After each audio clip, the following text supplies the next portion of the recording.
1950ರಲ್ಲಿ ಜಗತ್ತಿನ ಅತಿ ದೊಡ್ಡ ಲಿಖಿತ ಸಂವಿಧಾನವನ್ನ ಜಾರಿಗೆ ತರುವುದರ ಮುಖಾಂತರ ಭಾರತ ಗಣರಾಜ್ಯ ಆಯಿತು. ಅನುಚ್ಛೇದ 368ರಲ್ಲಿ ಸಂವಿಧಾನವನ್ನು ತಿದ್ದುಪಡಿ ಮಾಡೋದಕ್ಕೆ ಭಾರತದ ಸಂಸತ್ತಿಗೆ ಅಧಿಕಾರ ಇದೆ.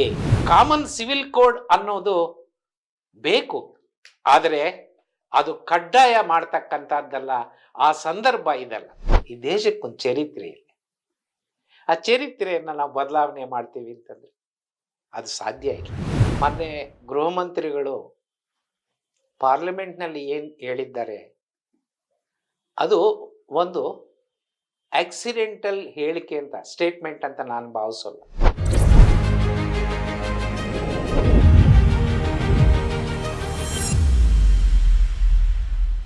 ತ್ರಿವರ್ಣ ನ್ಯೂಸ್ಗೆ ಸ್ವಾಗತ. ಇದು ಇಂಟರ್ವ್ಯೂಹ ಕಾರ್ಯಕ್ರಮ. ನಾನು BM ಹನೀಫ್. ಇವತ್ತಿನ ನಮ್ಮ ಕಾರ್ಯಕ್ರಮದಲ್ಲಿ ಅತಿಥಿಯಾಗಿ ಬಂದಿದ್ದಾರೆ ಜಸ್ಟಿಸ್ ನಾಗಮೋಹನ್ ದಾಸ್, ಕರ್ನಾಟಕ ಹೈಕೋರ್ಟಿನ ನಿವೃತ್ತ ನ್ಯಾಯಾಧೀಶರು ಮತ್ತು ಕರ್ನಾಟಕ ಸರ್ಕಾರ ನೇಮಿಸಿರುವಂತಹ ಏಕಸದಸ್ಯ ಆಯೋಗದ ಅಧ್ಯಕ್ಷರು ಕೂಡ ಆಗಿದ್ದಾರೆ. 2 ಆಯೋಗಗಳಿಗೆ ಏಕಕಾಲದಲ್ಲಿ ಅವರು ಅಧ್ಯಕ್ಷತೆಯನ್ನು ವಹಿಸಿಕೊಂಡಿದ್ದಾರೆ. ಒಂದು ಒಳ ಮೀಸಲಾತಿಗೆ ಸಂಬಂಧಿಸಿದ ವಿಚಾರವನ್ನ ರಾಜ್ಯದಲ್ಲಿ ಇಂಪ್ಲಿಮೆಂಟ್ ಮಾಡೋದಕ್ಕೆ ಬೇಕಾಗಿರುವಂತಹ ಸೂತ್ರಗಳನ್ನ ಗಮನಿಸುವುದು, ಮತ್ತು 2ನೇದು ಭ್ರಷ್ಟಾಚಾರದ ಪ್ರಕರಣಗಳಿಗೆ ಸಂಬಂಧಿಸಿ ವಿಚಾರಣೆಯನ್ನ ನಡೆಸುವುದು. 2 ವಿಚಾರಣಾ ಆಯೋಗಗಳ ಅಧ್ಯಕ್ಷರಾಗಿ ಕಾರ್ಯನಿರ್ವಹಿಸ್ತಾ ಇರುವಂತಹ ಜಸ್ಟಿಸ್ ನಾಗಮೋಹನ್ ದಾಸ್ ಅವರಿಗೆ ತ್ರಿವರ್ಣ ನ್ಯೂಸ್ನ ಪರವಾಗಿ ಸ್ವಾಗತವನ್ನು ಕೋರುತ್ತೇನೆ. ಸರ್, ನಮಸ್ಕಾರ. ನಮಸ್ಕಾರ.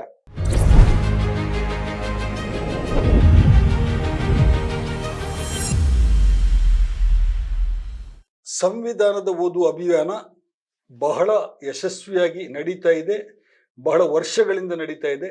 ನಿಮ್ಮ ಒಂದು ಬಹಳ ಅದ್ಭುತವಾದಂತಹ ಒಂದು ಕ್ರಿಯಾಶೀಲ ನೇತೃತ್ವದಲ್ಲಿ ಈ ಅಭಿಯಾನ ನಡೀತಾ ಇದೆ. ಇದು ಹೇಗೆ ಸರ್ ಐಡಿಯಾ ಆರಂಭವಾಯಿತು ಮತ್ತು ಹೇಗೆ ನಡ್ಕೊಂಡು ಹೋಗ್ತಾ ಇದೆ? 2018ರಲ್ಲಿ ದಿವಂಗತ ವಿಠಲ್ ಭಂಡಾರಿ ಎಂಬುವರು ರಾಜ್ಯದ ವಿದ್ಯಾರ್ಥಿ ಯುವಜನರಿಗೆ ಸರಳವಾದಂಥ ಒಂದು ಭಾಷೆಯಲ್ಲಿ ಸಂವಿಧಾನ ಒಂದು ಕೃತಿ ಬೇಕು, ಅದು ನೀವು ಬರೀಬೇಕು ಅಂತ ನನಗೆ ಸೂಚಿಸಿದರು. ಅದರಂತೆ ನಾನು ಸಂವಿಧಾನ ಓದು ಕೃತಿಯನ್ನು ಬರೆದೆ. 2018 ಆಗಸ್ಟ್ 25ರಂದು ಅದು ಲೋಕಾರ್ಪಣೆಗೊಂಡಿತು. ಆ ನಂತರ ಆ ಕೃತಿಯನ್ನು ಪ್ರಕಟಿಸಿದಂಥ ಸಹಯಾನ ಮತ್ತು ಸಮುದಾಯ ಅಂತ 2 ಸಾಹಿತ್ಯ ಸಾಂಸ್ಕೃತಿಕ ಸಂಘಟನೆಗಳು ಈ ಪುಸ್ತಕನ ಇಟ್ಕೊಂಡು ಒಂದು ಅಭಿಯಾನ ನಡೆಸಬೇಕು ಅಂತ ಪ್ರಾರಂಭ ಮಾಡಿದ್ರು. ನಾನು ಅವ್ರ ಜೊತೆಯಲ್ಲಿ ತೊಡಗಿ ಆ ಅಭಿಯಾನನ ಮುಂದುವರಿಸಿದ್ವಿ. ಹೀಗೆ ಆ ಕೃತಿಯನ್ನು ರಚಿಸಿದ್ದು ಮತ್ತು ಅಭಿಯಾನನ ಪ್ರಾರಂಭ ಮಾಡಿದ್ದೆ. ಸರ್, ಎಷ್ಟು ಜನರಿಗೆ ತಲುಪಿದೆ ಈಗ ಈ ಪುಸ್ತಕ ಸಂವಿಧಾನದ ಓದು? ಕಳೆದ 6 ವರ್ಷಗಳಲ್ಲಿ ಈ ಕೃತಿ ಕನ್ನಡ, ಇಂಗ್ಲಿಷ್, ತೆಲುಗು, ಮಲಯಾಳಂ ಭಾಷೆಗಳಲ್ಲಿ ತರ್ಜುಮೆಗೊಂಡಿದೆ. ಈಗ ಉರ್ದುನಲ್ಲೂ ಸಹ ತರ್ಜುಮೆ ಆಗಿದೆ. ಹತ್ತಿರದಲ್ಲೇ ಅದೂ ಸಹ ಲೋಕಾರ್ಪಣೆ ಆಗುವಂಥ ಸಾಧ್ಯತೆ ಇದೆ. ಈ ಅಭಿಯಾನನ ಪ್ರಮುಖವಾಗಿ ನಾವು ಕಾಲೇಜ್ ವಿದ್ಯಾರ್ಥಿಗಳಿಗೆ ಮಾಡಿದ್ದು.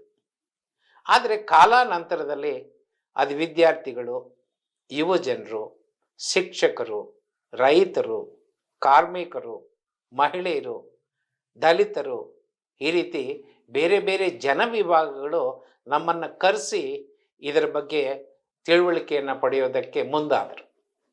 ರಾಜ್ಯದ ಎಲ್ಲ ಜಿಲ್ಲೆಗಳಿಗೂ ನಾನು ಹೋಗಿದ್ದೀನಿ.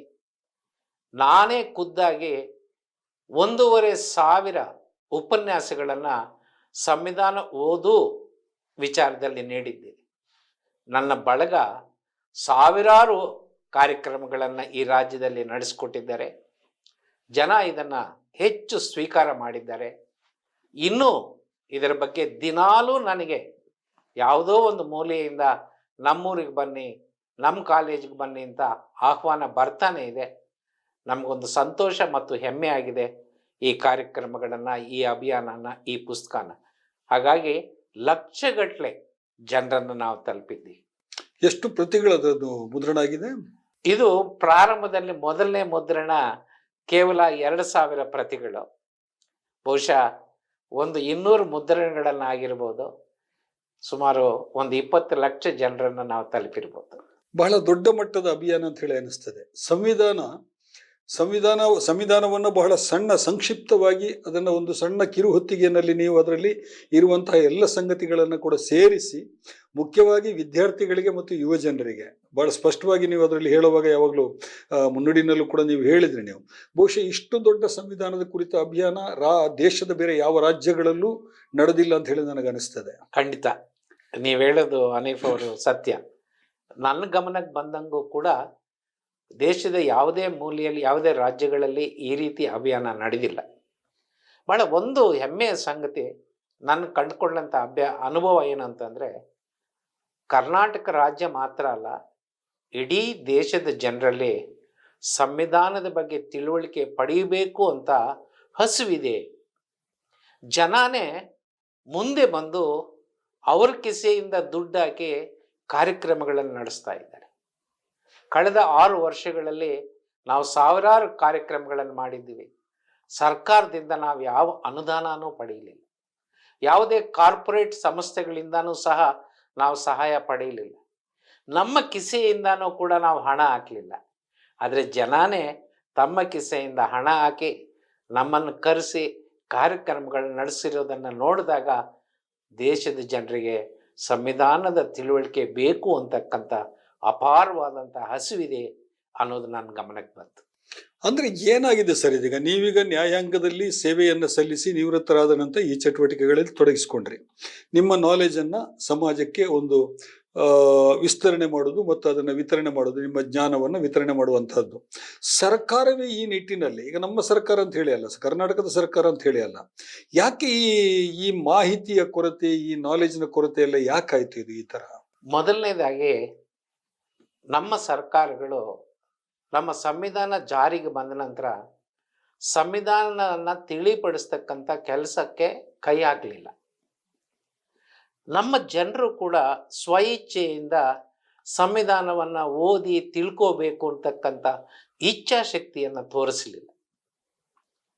2017-18 ಆಸ್ಪಾಸ್ನಲ್ಲಿ ಸಂವಿಧಾನನ ಬದಲಾಯಿಸ್ತೀವಿ, ಸಂವಿಧಾನನ ಸುಡ್ತೀವಿ, ಸಂವಿಧಾನನ ಎಲ್ಲ ಸಮಸ್ಯೆಗಳಿಗೆ, ಸವಾಲುಗಳಿಗೆ ಕಾರಣ ಅಂತ ಧ್ವನಿ ಬಂದಾಗ ಜನರಿಗೆ ಆತಂಕ ಬಂತು.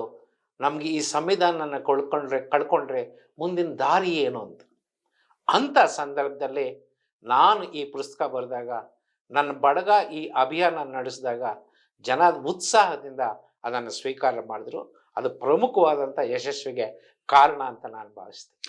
ಭಾರತ ಇವತ್ತು ಎದುರಿಸ್ತಾ ಇರುವಂತಹ ಬಹಳಷ್ಟು ಸಮಸ್ಯೆಗಳಿವೆ, ಬಹಳ ಸಂಕೀರ್ಣ ಸಮಸ್ಯೆಗಳಿವೆ. ಅದರಲ್ಲಿ ಮಾನವ ಹಕ್ಕುಗಳಿಗೆ ಸಂಬಂಧಿಸಿದ ಸಮಸ್ಯೆಗಳು ಕೂಡ ಇದೆ. ಬೇರೆ ಬೇರೆ ಜಾತಿ ಧರ್ಮಗಳಿಗೆ ಸಂಬಂಧಿಸಿದಂತಹ ಗಲಭೆಗಳು ನಡೆಯೋದಾಗಲಿ, ಇನ್ನೊಂದು ಘರ್ಷಣೆಗಳು ನಡೆಯೋದಾಗಲಿ, ಅಥವಾ ಕಾನೂನಿಗೆ ಸಂಬಂಧಿಸಿದಂತಹ ಕಾನೂನಿನ ಅಂಶಗಳಾಗಲಿ, ಕಾನೂನಿನ ಸಂಘರ್ಷದ ಅಂಶಗಳಾಗಲಿ, ಇವೆಲ್ಲ ಇದೆ. ಇದೆಲ್ಲದರ ಹಿನ್ನೆಲೆಯಲ್ಲಿ ಇವತ್ತು ಭಾರತ ಸಂವಿಧಾನದ ಮೂಲಕ ಇದನ್ನೆಲ್ಲವನ್ನು ಎದುರಿಸಬಹುದು ಅಂತ ಹೇಳಿ ನಿಮಗೆ ನಿಜಕ್ಕೂ ಅನಿಸ್ತಾ ಇದೆಯಾ? ಭಾರತ 1947ರಲ್ಲಿ ಸ್ವಾತಂತ್ರ್ಯ ಪಡೆಯಿತು.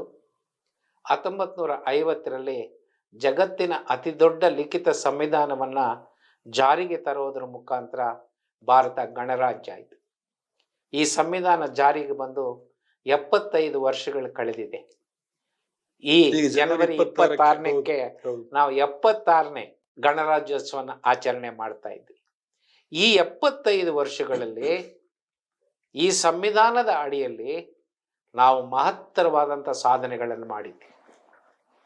ಹಾಗಾಗಿ ಈ ಸಾಧನೆಗಳ ನೋಡಿದಾಗ ನಮ್ಮ ಮುಂದೆ ಇರ್ತಕ್ಕಂಥ ಸಮಸ್ಯೆಗಳಿಗೆ, ನೀವು ಹೇಳ್ದಂಗೆ ಸವಾಲುಗಳಿಗೆ ನಮಗೆ ಸರಿದಾರಿ ಯಾವುದು ಅಂತಂದರೆ ಸಂವಿಧಾನದ ದಾರಿನೇ ಸರಿ. ಆದರೆ ಇದನ್ನು ತಿದ್ದುಪಡಿ ಮಾಡೋದು ಅಂತ ಬಂತು, ಆಮೇಲೆ ಬದಲಾವಣೆ ಮಾಡೋದು ಅಂತ ಬಂತು.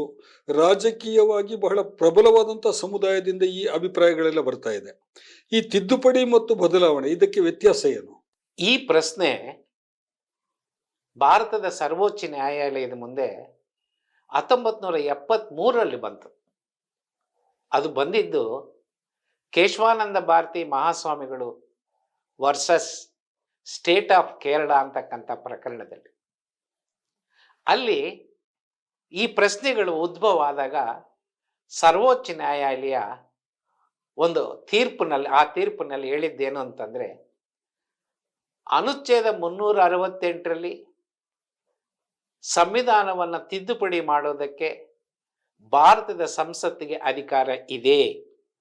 ಆದರೆ ಆ ತಿದ್ದುಪಡಿಯ ಹೆಸರಿನಲ್ಲಿ ಏನನ್ನು ಬೇಕಾದರೂ ಮಾಡಬಹುದಾ? ಈ ಸಂವಿಧಾನನ ಕಿತ್ತಾಕಿ ಇನ್ನೊಂದು ಸಂವಿಧಾನ ನೀಡಬಹುದಾ? ಈ ಸಂವಿಧಾನವನ್ನ ಏನನ್ನು ಬೇಕಾದರೂ ಯಾವ ಅನುಚ್ಛೇದವನ್ನು ತಿದ್ದುಪಡಿ ಮಾಡಬಹುದಾ ಅನ್ನೋ ಪ್ರಶ್ನೆಗಳು ಬಂದಾಗ ಸರ್ವೋಚ್ಚ ನ್ಯಾಯಾಲಯ ಕೊಟ್ಟಂತ ತೀರ್ಪು ಏನು ಹೇಳುತ್ತೆ ಅಂತಂದ್ರೆ, ಭಾರತದ ಸಂವಿಧಾನಕ್ಕೆ ಮೂಲ ತತ್ವಗಳು ಅಂತಕ್ಕಂಥದ್ದಿವೆ. ಆ ತತ್ವಗಳು ಸಂವಿಧಾನದಲ್ಲಿ ಸೇರಿಸಿರ್ತಕ್ಕಂಥದ್ದು. ಮುಂದೆ ಯಾವುದೋ ಒಂದು ದಿವಸ ಅದನ್ನು ಬದಲಾವಣೆ ಮಾಡೋಕ್ಕಲ್ಲ, ತಲೆಮಾರುಗಳ ಕಾಲ ಅದು ಹರಿದು ಮುಂದೆ ಹೋಗಬೇಕು ಅಂತಕ್ಕಂಥ ಉದ್ದೇಶದಿಂದ ನಮ್ಮ ಹಿರಿಯರು ನಮ್ಮ ಸಂವಿಧಾನದಲ್ಲಿ ಮೂಲ ತತ್ವಗಳನ್ನು ಅಳವಡಿಸಿದ್ದಾರೆ. ಆಗ ಸುಪ್ರೀಂ ಕೋರ್ಟ್ನವರು ಹೇಳಿ, the basic features of Indian constitution are unamendable and untouchable ಅಂತಕ್ಕಂಥ ತೀರ್ಪನ್ನು ಅಲ್ಲಿ ಕೊಟ್ಟಿದ್ದಾರೆ. ಹಾಗಾಗಿ ಸಂವಿಧಾನನ ಬದಲಾಯಿಸುವುದು ಅಂತಂದರೆ ಈ ಸಂವಿಧಾನ ಕಿತ್ತಾಕಿ ಇನ್ನೊಂದು ಸಂವಿಧಾನ ನೀಡೋದು. ತಿದ್ದುಪಡಿ ಅಂದರೆ ಇರ್ತಕ್ಕಂಥ ಅನುಚ್ಛೇದಗಳನ್ನು ಬದಲು ಮಾಡ್ತಕ್ಕಂಥದ್ದು, ಕಿತ್ತಾಕ್ತಕ್ಕಂಥದ್ದು ಅಥವಾ ಹೊಸ ಅನುಚ್ಛೇದಗಳನ್ನು ಸೇರಿಸ್ತಕ್ಕಂಥದ್ದನ್ನು ನಾವು ತಿದ್ದುಪಡಿ ಮಾಡಿ. ಈ ತಿದ್ದುಪಡಿ ಕೂಡ ಮಾಡಬೇಕಾದ್ರೆ ಸುಪ್ರೀಂ ಕೋರ್ಟ್ನವರು ಹಾಕಿರ್ತಕ್ಕಂಥ ಮಾನದಂಡ ಅಂದರೆ ಮೂಲ ತತ್ವಗಳನ್ನು ಮುಟ್ಟೋಂಗೂ ಇಲ್ಲ, ತಿದ್ದುಪಡಿ ಮಾಡೋಂಗಿಲ್ಲ. ಸರಿ, ಮೂಲ ತತ್ವಗಳನ್ನು ಮುಟ್ಟಬಾರದು, ತಿದ್ದುಪಡಿ ಮಾಡಬಾರದು. 1975ರಲ್ಲಿ ಆಗಿನ ಪ್ರಧಾನಿ ಆಗಿದ್ದಂಥ ಶ್ರೀಮತಿ ಇಂದಿರಾ ಗಾಂಧಿ ಅವರ ಕಾಲದಲ್ಲಿ ಪ್ರಿಯಾಂಬಲ್ ಅಂದರೆ ಏನು ನಾವು ಪ್ರಸ್ತಾವನೆ ಅಂತ ಹೇಳ್ತೀವಿ ಸಂವಿಧಾನದ್ದು, ಅದರಲ್ಲಿ 2 ಶಬ್ದಗಳನ್ನು ಹೊಸದಾಗಿ ಸೇರಿಸಿದ್ರು. ಮೊದಲನೇದಾಗಿ ಸೆಕ್ಯುಲರ್ ಅನ್ನುವಂಥದ್ದು, ಇನ್ನೊಂದು ಸೋಷಿಯಲಿಸ್ಟಿಕ್ ಅನ್ನುವಂಥದ್ದು.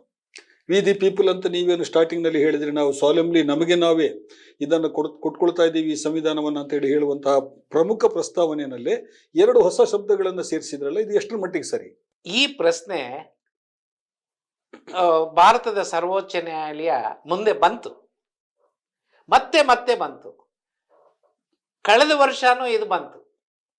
ಈ ಎಲ್ಲ ತೀರ್ಪುಗಳಲ್ಲಿ ಸುಪ್ರೀಂ ಕೋರ್ಟ್ನವರು ಹೇಳಿದ್ದೇನಂತಂದ್ರೆ, what is already implicit in the constitution is made explicit by way of 42nd amendment in 1976.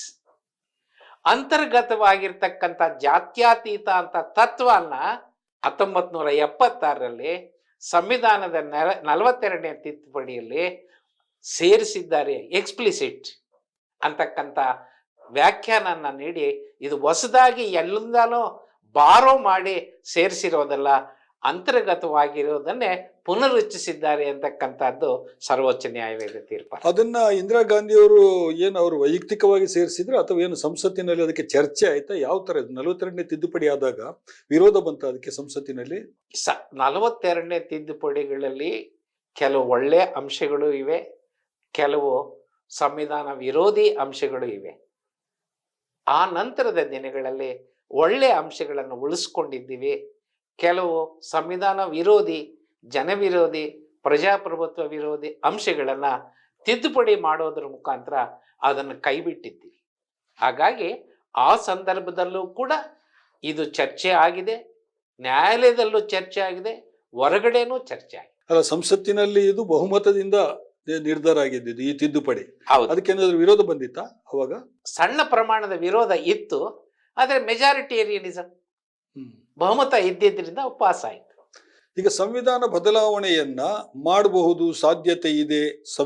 ಸಂಸತ್ತಿನ 2/3 ಬಹುಮತ ಇದ್ರೆ ಮಾಡ್ಲಿಕ್ಕೆ ಆಗುತ್ತೆ ಅನ್ನುವಂಥದ್ದೊಂದು ವಾದ ಇದೆ. ಸ್ವಲ್ಪ ಅದ್ರ ಬಗ್ಗೆ ಸ್ಪಷ್ಟೀಕರಣ ಕೊಡ್ಬೋದಾ? ಭಾರತ ಸಂವಿಧಾನನ ತಿದ್ದುಪಡಿ ಮಾಡೋದಕ್ಕೆ ಅನುಚ್ಛೇದ 368ನಲ್ಲಿ ನಮ್ಮ ಸಂಸತ್ತಿಗೆ ಅಧಿಕಾರ ಕೊಟ್ಟಿದ್ದಾರೆ. ಒಂದು, ಇಲ್ಲಿ ಕೆಲವು ತಿದ್ದುಪಡಿಗಳನ್ನು ಸಿಂಪಲ್ ಮೆಜಾರಿಟಿನಲ್ಲಿ ತಿದ್ದುಪಡಿ ತರಬಹುದು, ಕೆಲವು ತಿದ್ದುಪಡಿಗಳನ್ನು 2/3 ಬಹುಮತ ಬೇಕಾಗುತ್ತೆ, ಕೆಲವು ತಿದ್ದುಪಡಿಗಳನ್ನು ಪಾರ್ಲಿಮೆಂಟ್ ತರಬಹುದು, ಆದರೆ ರಾಜ್ಯ ಸರ್ಕಾರಗಳ ಅನುಮೋದನೆ ಅವಶ್ಯಕತೆ ಇದೆ. ಹಾಗಾಗಿ ನಮ್ಮ ಸಂವಿಧಾನದಲ್ಲಿ ಈ 3 ರೀತಿಯ ತಿದ್ದುಪಡಿಗಳಿಗೆ ಅವಕಾಶ ಇದೆ. ನಾನು ಆಗಲೇ ಹೇಳ್ದಂಗೆ ಕೇಶವಾನಂದ ಭಾರತಿ ತೀರ್ಪಿನ ಪ್ರಕಾರ ಮೂಲ ತತ್ವಗಳನ್ನು ನಿಮ್ಗೆ ಎಷ್ಟೇ ಮೆಜಾರಿಟಿ ಇದ್ರು, ಎಷ್ಟೇ ರಾಜ್ಯಗಳು ನಿಮ್ಮ ಕೈ ಜೋಡಿಸಿದ್ರು ತಿದ್ದುಪಡಿ ಮಾಡೋಂಗಿಲ್ಲ, ಬದಲಾಯಿಸೋಂಗಿಲ್ಲ. ಅಂದ್ರೆ ಸ್ಪಿರಿಟ್ ಆಫ್ ಕಾನ್ಸ್ಟಿಟ್ಯೂಷನ್ ಅಂತ ನಾವು ಏನು ಹೇಳ್ತೀವಿ, ಆ ಮೂಲ ಪ್ರಿಯಾಂಬಲ್ನಲ್ಲಿ ಬಂದಿರುವಂತಹ ಅಲ್ಲ, ಆ ಮೂಲ ತತ್ವಗಳು ಯಾವುವು ಅಂತಕ್ಕಂಥದ್ದನ್ನ ನಮ್ಮ ಸಂವಿಧಾನದ ಯಾವುದೇ ಅನುಚ್ಛೇದದಲ್ಲಿ ಸ್ಪಷ್ಟವಾಗಿ ತಿಳಿಪಡಿಸಿಲ್ಲ. ಆದರೆ ಇಡೀ ಸಂವಿಧಾನವನ್ನು ಓದಿದಾಗ ನಮಗೆ ಸಂವಿಧಾನದ ಮೂಲ ತತ್ವಗಳು ಯಾವುವು ಅನ್ನೋದು ಗೊತ್ತಾಗುತ್ತೆ. ಕೇಶವಾನಂದ ಭಾರತಿನಲ್ಲಿ ಕೆಲವು ಮೂಲ ತತ್ವಗಳನ್ನು ಹೆಕ್ಕಿ ಪಟ್ಟಿ ಮಾಡಿದ್ರು. ಆ ನಂತರ SR Bommai case, Coelho case, Indira Sawhney, ಈ ಥರ ಅನೇಕ ಪ್ರಕರಣ, ಮಿನರ್ವಾ ಮಿಲ್ಸ್, ಈ ಥರ ಅನೇಕ ಪ್ರಕರಣಗಳಲ್ಲಿ ಮೂಲ ಪಟ್ಟಿ ಅಂದರೆ ಮೂಲ ತತ್ವಗಳ ಪಟ್ಟಿಯನ್ನು ವಿಸ್ತರಿಸ್ತಾ ಹೋಗಿದ್ದಾರೆ. ಹಾಗಾಗಿ ಇವತ್ತು ನಮಗೆ ಸಂವಿಧಾನವೇ ಸರ್ವಶ್ರೇಷ್ಠ ಅನ್ನೋದೊಂದು ಮೂಲ ತತ್ವ, ಭಾರತ ಒಂದು ಸಾರ್ವಭೌಮ ರಾಷ್ಟ್ರ ಮೂಲ ತತ್ವ, ಪಾರ್ಲಿಮೆಂಟರಿ ಪ್ರಜಾಪ್ರಭುತ್ವ, ಜಾತ್ಯತೀತ, ಸಾಮಾಜಿಕ ನ್ಯಾಯ, ಮೂಲಭೂತ ಹಕ್ಕುಗಳು, ಕಲ್ಯಾಣ ರಾಜ್ಯ, ಕಾಲಕಾಲಕ್ಕೆ ಚುನಾವಣೆಗಳನ್ನು ನಡೆಸೋದು, ಅಲ್ಪಸಂಖ್ಯಾತರಿಗೆ ನೀಡಿರ್ತಕ್ಕಂಥ ರಕ್ಷಣೆ, ಈ ರೀತಿ ಇವೆಲ್ಲವೂ ಕೂಡ ಈ ಮೂಲತತ್ವ ಪಟ್ಟಿಯಲ್ಲಿ ಸೇರ್ಪಡೆಯಾಗಿದೆ. ಈಗ ನಿರ್ದೇಶಕ ತತ್ವಗಳು ಅಂತ ಹೇಳಿದೆ ಸಂವಿಧಾನದಲ್ಲಿ, ಡೈರೆಕ್ಟಿವ್ ಪ್ರಿನ್ಸಿಪಲ್ಸ್ ಅಂತ ಹೇಳ್ಬಿಟ್ಟು, ಅಲ್ಲಿ ನಿಮಗೆ ಪಾನ ನಿಷೇಧವನ್ನು ಜಾರಿಗೆ ತರಬೇಕು, ಕಾಮನ್ ಸಿವಿಲ್ ಕೋಡ್ ಅಂದ್ರೆ ಸಮಾನ ನಾಗರಿಕ ಸಂಹಿತೆ ತರಬೇಕು ಅನ್ನುವಂಥದ್ದೆಲ್ಲ ತುಂಬಾ ವಿಚಾರಗಳಿದೆ. ಆ ನಿರ್ದೇಶಕ ತತ್ವಗಳು ಅಂತ ಹೇಳಿ ಯಾಕೆ ಅದನ್ನ ಸಂವಿಧಾನದಲ್ಲಿ ಸೇರಿಸ್ಕೊಂಡಿದ್ದು? 1947ರಲ್ಲಿ ನಮಗೆ ಸ್ವಾತಂತ್ರ್ಯ ಬಂತು. ಆವಾಗ ನಮ್ಮ ಹಿರಿಯರು ನಮ್ಮ ಸಂವಿಧಾನವನ್ನ ರಚನೆ ಮಾಡೋದಕ್ಕೆ ಕಾಯಕದಲ್ಲಿ ತೊಡಗಿದ್ರು. ಬ್ರಿಟಿಷರು ಬಿಟ್ಟೋದಂತ ಭಾರತ ಖಜಾನೆ ಖಾಲಿಯಾಗಿತ್ತು. ಆದರೆ ಜನರಿಗೆ ನೀರು ಕೊಡೋದು, ಊಟ ಕೊಡೋದು, ಬಟ್ಟೆ ಕೊಡೋದು, ರಸ್ತೆ ಮಾಡೋದು, ಆರೋಗ್ಯ ಕೊಡೋದು, ಉದ್ಯೋಗ, ಶಿಕ್ಷಣ ಕೊಡೋದು, ಕೆಲಸ ಕೊಡೋದು, ಇವು ನಮ್ಮ ಮುಂದೆ ಇತ್ತು. ಆಗ ನಮ್ಮ ಹಿರಿಯರು ಈ ಹಕ್ಕುಗಳನ್ನು 2 ಭಾಗ ಮಾಡಿದ್ರು. ಕೆಲವು ಹಕ್ಕುಗಳನ್ನು ಸಂವಿಧಾನದ ಭಾಗ 3ರಲ್ಲಿ ಸೇರಿಸಿದ್ದಾರೆ, ಕೆಲವು ಹಕ್ಕುಗಳನ್ನು ಸಂವಿಧಾನದ 4ನೇ ಭಾಗದಲ್ಲಿ ಸೇರಿಸಿದ್ದಾರೆ. ಯಾವ ಹಕ್ಕುಗಳು ನೀಡಿದರೆ ಸರ್ಕಾರಕ್ಕೆ ಆರ್ಥಿಕ ಹೊರೆ ಆಗೋದಿಲ್ಲವೋ ಅಂತ ಹಕ್ಕುಗಳನ್ನು ಪಾರ್ಟ್ 3 ಆಫ್ ದಿ ಕಾನ್ಸ್ಟಿಟ್ಯೂಷನ್ ಸೇರಿಸಿದ್ದಾರೆ. ಈಗ ಅಭಿವ್ಯಕ್ತಿ ಸ್ವಾತಂತ್ರ್ಯ, ನಾಗಮೋಹನ್ ದಾಸು, ಹನೀಫ್ ಅವರು ಮೈಕ್ ಹಾಕ್ಕೊಂಡು ಮೆಜೆಸ್ಟಿಕ್ನಲ್ಲಿ ಬೆಳಗ್ಗೆಯಿಂದ ಸಂಜೆವರೆಗೂ ಭಾಷಣ ಮಾಡಿದ್ರೆ ಸರ್ಕಾರಕ್ಕೆ ಏನು ಖರ್ಚು? ಅದೇ ರೀತಿ ನಿನ್ನ ಕಿಸೆಯಿಂದ ನೀನು ದುಡ್ಡು ಹಾಕ್ಕೊಂಡು ಕಾಶ್ಮೀರದಿಂದ ಕನ್ಯಾಕುಮಾರಿವರೆಗೂ 10 ಸಲ ಓಡಾಡು, ಸರ್ಕಾರಕ್ಕೆ ಏನು ಖರ್ಚು? ಅದೇ ರೀತಿ ನೀನು ಬೆಳಗ್ಗೆ ಒಂದು ಧರ್ಮ, ಮಧ್ಯಾಹ್ನ ಒಂದು ಧರ್ಮ, ರಾತ್ರಿ ಇನ್ನೊಂದು ಧರ್ಮಕ್ಕೆ ಮತಾಂತರಗೊಂಡು ಸರ್ಕಾರಕ್ಕೆ ಏನು ಖರ್ಚಿದೆ? ಆರ್ಥಿಕವಾಗಿ ಯಾವ ಹಕ್ಕುಗಳು ಸರ್ಕಾರಕ್ಕೆ ಹೊರೆ ಆಗಲ್ವೋ ಅವನ್ನ ಮೂಲಭೂತ ಹಕ್ಕುಗಳಿಂದ ಸಂವಿಧಾನದ ಭಾಗ 3ರಲ್ಲಿ ಸೇರಿಸಿದ್ರು. ಯಾವ ಹಕ್ಕುಗಳು ಆರ್ಥಿಕ ಹೊರೆ ಆಗುತ್ತೋ ಅಂತದನ್ನ ಭಾಗ 4 ರಾಜ್ಯ ನಿರ್ದೇಶಕ ತತ್ವಗಳು ಅಂತಕ್ಕಂಥ ಇದರಲ್ಲಿ ಅಲ್ಲಿ ಸೇರಿಸಿದ್ರು. ಅದು ಕಡ್ಡಾಯವಾಗಿ ಮಾಡಬೇಕಾಗಿದ್ದಲ್ಲ, ರಾಜ್ಯ ಸರ್ಕಾರಗಳು ತನ್ನ ಆರ್ಥಿಕ ಇತಿಮಿತಿಗಳನ್ನು ನೋಡಿಕೊಂಡು ಅವನ್ನ ಅನುಷ್ಠಾನಗೊಳಿಸಬೇಕು ಅಂತ ಪ್ರಸ್ತಾಪ ಮಾಡಿ. ಹೀಗೆ ಪಾರ್ಟ್ 3, ಪಾರ್ಟ್ 4 ಅಂತಕ್ಕಂಥದ್ದು, ಅದರಲ್ಲಿ ಈ ರೀತಿ ಮೂಲಭೂತ ಹಕ್ಕುಗಳು, ರಾಜ್ಯ ನಿರ್ದೇಶಕ ತತ್ವಗಳು ಅಂತ ಸಪರೇಟ್ ಆಗಿ ಬಂದ. ಈಗ ಡೈರೆಕ್ಟಿವ್ ಪ್ರಿನ್ಸಿಪಲ್ಸ್, ನಿರ್ದೇಶಿತ ತತ್ವಗಳು ಅಂತ ಹೇಳಿ ನಾವು ಏನು ಹೇಳ್ತೀವಿ, ಅದರಲ್ಲಿ ಈಗ ಒಂದು ಪ್ರಶ್ನೆಯನ್ನ ಎತ್ಕೊಂಡು ಸರ್ಕಾರದವರು, ಕೇಂದ್ರ ಸರ್ಕಾರದವರು ಮುಂದಕ್ಕೆ ಬಂದಿದ್ದಾರೆ. ಏನು ಅಂತ ಹೇಳಿದ್ರೆ ಕಾಮನ್ ಸಿವಿಲ್ ಕೋಡ್, ಒಂದು ಇಡೀ ದೇಶಕ್ಕೆ ಒಂದೇ ನಾಗರಿಕ ಕಾಯ್ದೆಯನ್ನು ತರಬೇಕು ಅನ್ನುವಂಥದ್ದು. ಇದು ಒಂದು ಕಡ್ಡಾಯ ಅಲ್ಲ, ಡೈರೆಕ್ಟಿವ್ ಪ್ರಿನ್ಸಿಪಲ್ಸ್ ನಲ್ಲಿ ಇರುವಂಥದ್ದು ನೀವು ಹೇಳಿದ ಹಾಗೆ. ಆದರೆ ಇದನ್ನು ತರಬೇಕು ಅಂತ ಹೊರಟಿರುವವರ ಉದ್ದೇಶ ಸರಿ ಇದೆಯಾ, ಅಥವಾ ಹೀಗೆ ತರಲೇಬೇಕಾದಂತಹ ಅನಿವಾರ್ಯತೆ ಇವತ್ತು ಇದೆಯಾ? ಮೊದಲನೇದಾಗಿ ಭಾರತ ಒಂದು ಬಹುತ್ವದ ರಾಷ್ಟ್ರ. ಬಹುತ್ವ ಅನ್ನೋದು ನಮ್ಮ ಸಂವಿಧಾನದಲ್ಲಿ ಒಂದು ಮೂಲ ತತ್ವ. ಬಹುತ್ವ ಅಂದ್ರೆ ಏನು? ವಿವಿಧ ಧರ್ಮದ, ಜಾತಿಯ, ಭಾಷೆಯ, ಅಭಿಪ್ರಾಯಗಳ, ಆಚಾರ ವಿಚಾರಗಳ, ಆಹಾರ ಪದ್ಧತಿಗಳ, ನಂಬಿಕೆಗಳ, ಉಡುಪುಗಳ ಜನರು ಒಟ್ಟಿಗೆ ನಾವಿಲ್ಲಿ ಬಾಳೋದು. ಈ ದೇಶದಲ್ಲಿ ಈ ಎಲ್ಲ ಜನರು ಸಾವಿರಾರು ವರ್ಷಗಳ ಕಾಲ, ನೂರಾರು ವರ್ಷಗಳ ಕಾಲ ಇಲ್ಲಿ ಒಟ್ಟಿಗೆ ಬಾಳಿದ್ದಾರೆ. ಒಬ್ಬರ ಬದುಕಿನ ಹೋರಾಟದಲ್ಲಿ ಮತ್ತೊಬ್ಬರು ಭಾಗಿಯಾಗಿದ್ದಾರೆ. ಎಲ್ಲರೂ ಸೇರಿ ಈ ದೇಶನ ಕಟ್ಟಿದ್ದಾರೆ. ಭುಜಕ್ಕೆ ಭುಜ ಕೊಟ್ಟು ಎಲ್ಲ ಧರ್ಮದ ಜಾತಿಯ ಜನ ಬ್ರಿಟಿಷ್ ಸಾಮ್ರಾಜ್ಯಶಾಹಿಯ ವಿರುದ್ಧ ಹೋರಾಟ ಮಾಡಿ ರಕ್ತ ಹರಿಸಿ ನಮಗೆ ಸ್ವಾತಂತ್ರ್ಯವನ್ನು ತಂದು ಕೊಟ್ಟಿದ್ದಾರೆ. ಹಾಗಾಗಿ ನಮ್ಮ ಹಿರಿಯರು ಸಂವಿಧಾನ ರಚನಾ ಸಭೆಯಲ್ಲಿ ದೇಶಕ್ಕೆ ಒಂದು ಕಾಮನ್ ಸಿವಿಲ್ ಕೋಡ್ ಬೇಕು ಅನ್ನೋ ಪ್ರಶ್ನೆ ಬಂದಾಗ ಸಂಪೂರ್ಣವಾಗಿ ಚರ್ಚೆ ಮಾಡಿ ಆವಾಗ ಅವರು ಅಭಿಪ್ರಾಯಪಟ್ಟರು. ಕಾಮನ್ ಸಿವಿಲ್ ಕೋಡ್ ಅನ್ನೋದು ಬೇಕು, ಆದರೆ ಅದು ಕಡ್ಡಾಯ ಮಾಡ್ತಕ್ಕಂಥದ್ದಲ್ಲ, ಆ ಸಂದರ್ಭ ಇದಲ್ಲ.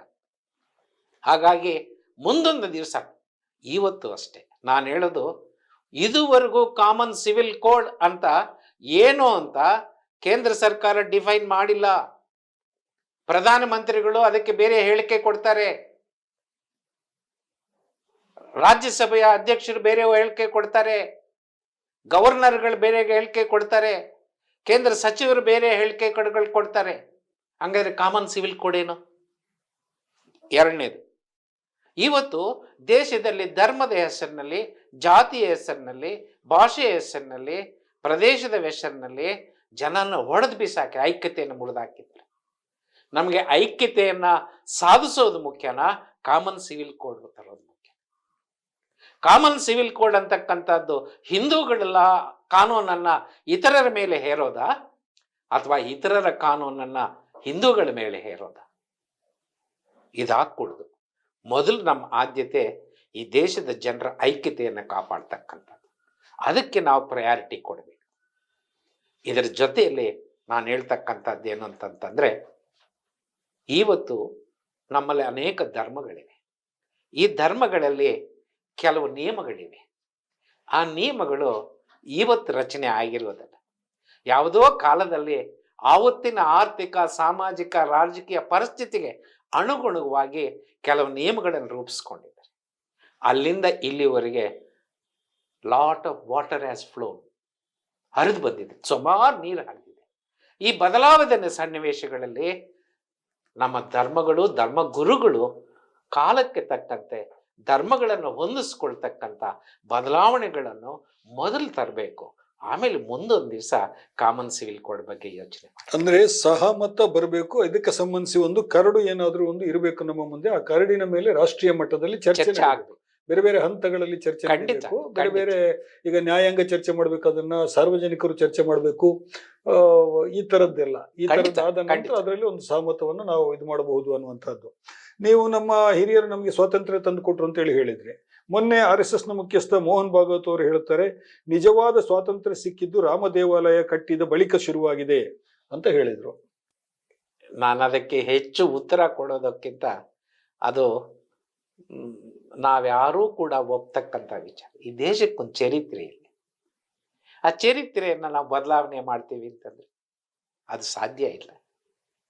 ಹೀಗಾಗಿ ನಮ್ಮ ದೇಶಕ್ಕೆ ಅನೇಕ ವರ್ಷಗಳ ಕಾಲ, 13-14 ದಶಕಗಳು, 4-5 ತಲೆಮಾರುಗಳು ಎಲ್ಲ ಜಾತಿಯ, ಧರ್ಮದ, ಭಾಷೆಯ, ಪ್ರಾಂತೀಯ ಜನರು ಹೋರಾಡಿರ್ತಕ್ಕಂಥದ್ದು.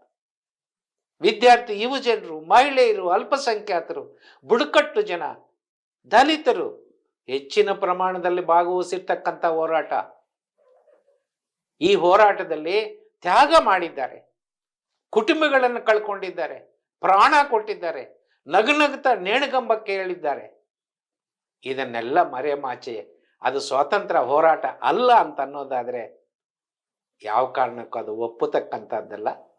ಅದನ್ನ ಹಿಂದಕ್ಕೆ ಪಡೆಯಬೇಕು ಅಂತ ವಿಚಾರಗಳನ್ನ ಜನರಲ್ಲಿ ಬಿತ್ತೋದ್ರ ಮುಖಾಂತರ ಜನರನ್ನ ಮೂಲ ಸಮಸ್ಯೆಗಳಿಂದ ದಿಕ್ಸಪ್ಸಕ್ಕಂಥ ಪ್ರಯತ್ನ ಮಾಡಿಕೊಡುದು ಯಾರು? ಈಗ ಸಂವಿಧಾನ ಕರಡು ಸಮಿತಿಯಲ್ಲಿ ಬಹಳ ಮಂದಿ ಸದಸ್ಯರಿದ್ರು. ಕೆಲವರು ಹೇಳ್ತಾರೆ ಏನು ಅಂತ ಹೇಳಿದ್ರೆ, ಇಲ್ಲ ಡಾಕ್ಟರ್ BR ಅಂಬೇಡ್ಕರ್ ಅವರೇ ಇದನ್ನ ಬಹಳ ಮುಖ್ಯವಾಗಿ ಅವರಿದ್ದದ್ರಿಂದಲೇ ಈ ಸಂವಿಧಾನ ಇಷ್ಟು ಚೆನ್ನಾಗಿ ಬರ್ಲಿಕ್ಕಾಯ್ತು ಅಂತ ಹೇಳ್ಬಿಟ್ಟು. ಅದು ಒಂದು ಕಡೆ. ಇನ್ನೊಂದು ಕಡೆಯಿಂದ ನಮ್ಮ ಗೃಹ ಸಚಿವರು ಮೊನ್ನೆ ಒಂದು ಹೇಳಿಕೆ ಕೊಟ್ಟರು, ಅಮಿತ್ ಶಾ ಅವರು. ಏನು ಅಂತ ಹೇಳಿದ್ರೆ, ಕೆಲವರಿಗೆ ಸದಾಕಾಲ ಅಂಬೇಡ್ಕರ್ ಅಂಬೇಡ್ಕರ್ ಅಂಬೇಡ್ಕರ್ ಅಂತ ಪ್ರತಿದಿನ ಹೇಳ್ತಾ ಇರ್ತಾರೆ. ಅವರು ಇದರ ಬದಲಿಗೆ ಭಗವಾನ್ ಸ್ಮರಣೆ ಮಾಡಿದ್ದಿದ್ರೆ 7 ಜನ್ಮಗಳಲ್ಲಿಯೂ ಕೂಡ ಅವರಿಗೆ ಸ್ವರ್ಗ ಪ್ರಾಪ್ತಿ ಆಗ್ತಾ ಇತ್ತು ಅನ್ನುವಂಥ ಮಾತನ್ನ ಗೃಹ ಸಚಿವರು ಹೇಳ್ತಾರೆ. ಇಲ್ಲಿ ಅಂಬೇಡ್ಕರ್ ಅವರ ಕುರಿತ ಅಸಹನೆ ಅವರಿಗೆ ಕಾಣಿಸ್ತಾ ಇದೆಯಾ, ಅಥವಾ ನಾವು ನಿಜಕ್ಕೂ ಪದೇ ಪದೇ ಅಂಬೇಡ್ಕರ್ ಅವರ ಹೆಸರನ್ನ ಹೇಳೋದ್ರ ಮೂಲಕ ಅವರಿಗೆ ಯಾರಿಗಾದ್ರೂ ಇರಿಟೇಟ್ ಮಾಡ್ತಾ ಇದ್ದೀವ?